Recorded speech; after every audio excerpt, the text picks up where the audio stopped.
Bienvenue dans votre émission Le Carême chrétien. Le thème du jour s'articule autour de la foi et de l'écologie.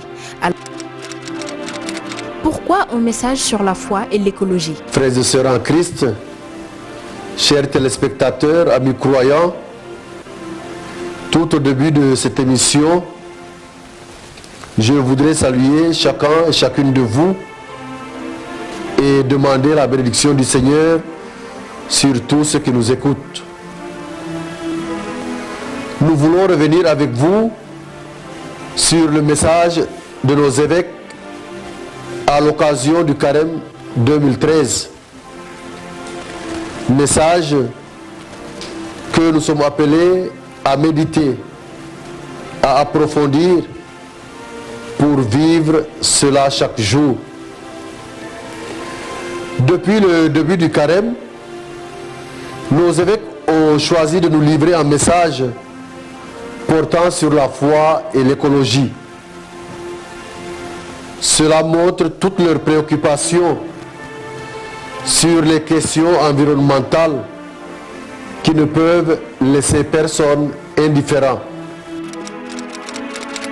Dans leur message, qu'est-ce que les évêques dénoncent? Nos évêques sont conscients de la dégradation de notre environnement.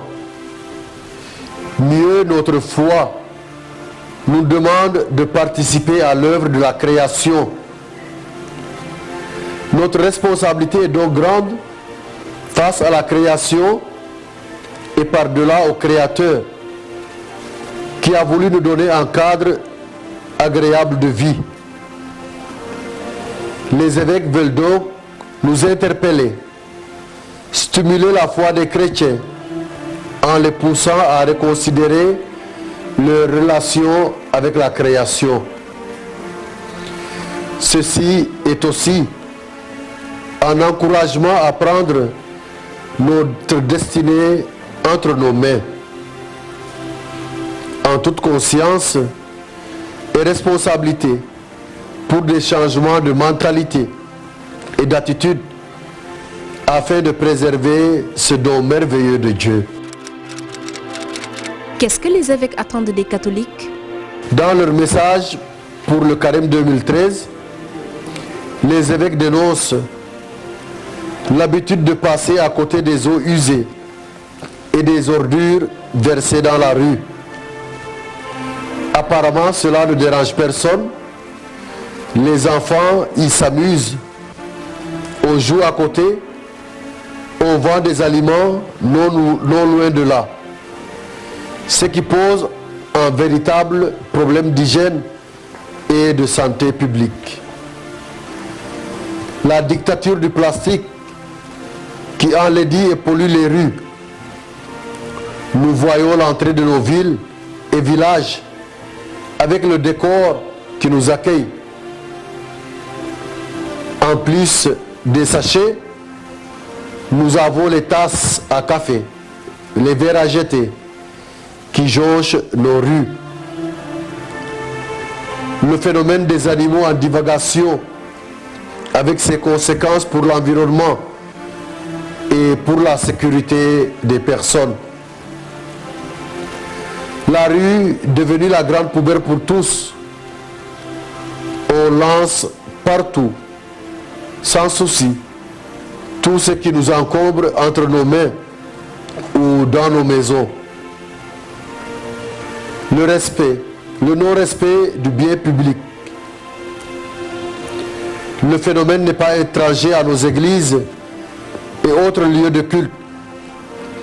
C'est pour cela qu'il dénonce la banalisation du corps et l'atteinte à sa dignité. L'atteinte au caractère sacré des lieux de culte. Le bavardage dans les lieux de culte. Qu'est-ce que les évêques attendent des pouvoirs publics? Nos évêques invitent chaque chrétien à planter un arbre. Il suffit d'ouvrir nos yeux autour de nous pour constater le manque d'arbres, plus de jardins publics, plus d'espaces verts. La désertification est inquiétante.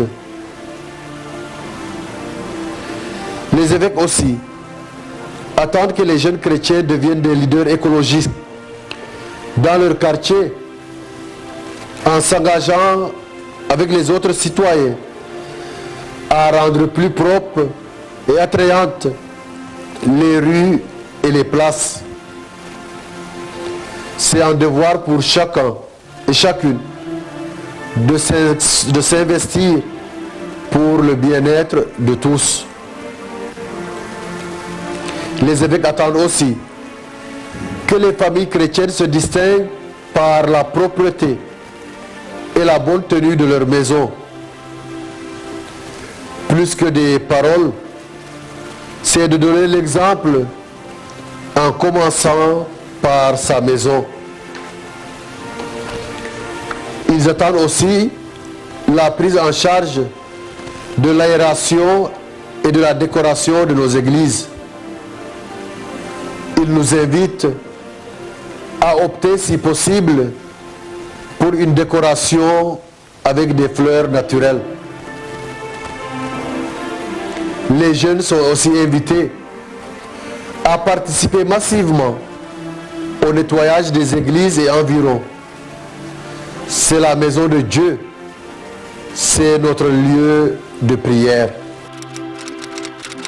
Quel appel lancez-vous aux fidèles qui vous écoutent? Aux autorités, les évêques demandent de prendre partout des mesures pratiques et efficaces telles que le ramassage, le traitement et le recyclage des ordures, la création d'espaces verts et d'aires de jeu pour les jeunes, la lutte pour un environnement sain. C'est une invitation à nous engager tous dans la préservation de notre environnement, à nous soucier de notre bien-être et de la dégradation de notre milieu de vie.